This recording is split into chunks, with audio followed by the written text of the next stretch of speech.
haunting final messages of the Martyrs of Mariupol and bloody last stand against Russia. The Martyrs of Mariupol have vowed to fight to the death in the bloody last stand against Russia in a haunting final message, as it's feared the city could fall in hours. Major Serhiy Volyna, the commander of Ukrainian forces' last stronghold at a steelworks in the besieged city, says troops will not surrender despite relentless blasts by Russian fighters. Putin's forces have been besieging Mariupol since the early days of the war. Reuters.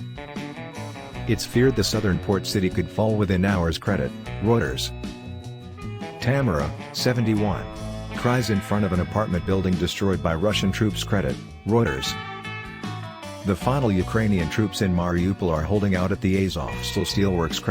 Reuters. Putin's army is trying to storm the Azovstal iron and steelworks, where the final Ukrainian troops and civilians are holding out and using underground tunnels to stage a last stand. Major Volyna, of the 36th Separate Marine Brigade, has insisted forces at the plant will not lay down our weapons despite being outnumbered 10-1.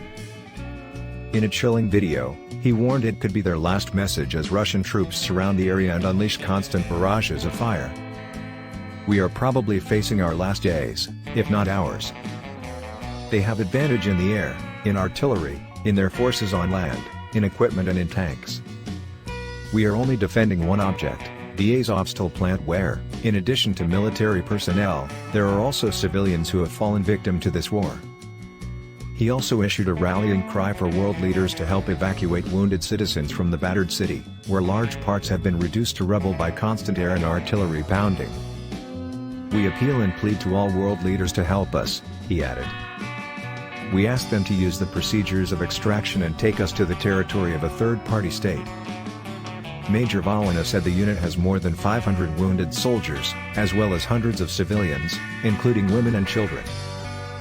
The port city, which was home to more than 450,000 people, has been under constant attack from Russian forces since early March, with satellite images showing devastation to 95% of its residential areas.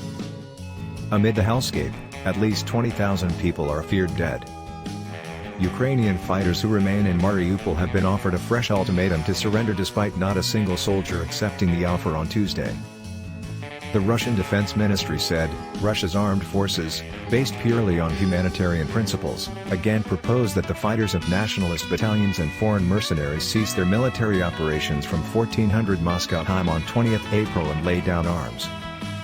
A similar offer had been made on Tuesday, but according to the Russian Ministry of Defense, not one soldier surrendered. Ukraine's President Volodymyr Zelensky says the situation in Mariupol remains as severe as possible. It comes as up to 20,000 mercenaries have reportedly been recruited from Syria and Libya after the long-feared battle for the Donbas erupted this week. Explosions were heard along the entire front on Monday as Putin launched a major new offensive to seize control of the east. Ukrainian outlets reported a series of explosions in Kharkiv, Nikolaev and in the suburbs of Donetsk. Videos on social media appeared to show a blitz on towns as anti-aircraft fire lit up the night sky. The Martyrs of Mariupol at the steelworks have vowed to fight to the death. Commerce and Photo, Polaris.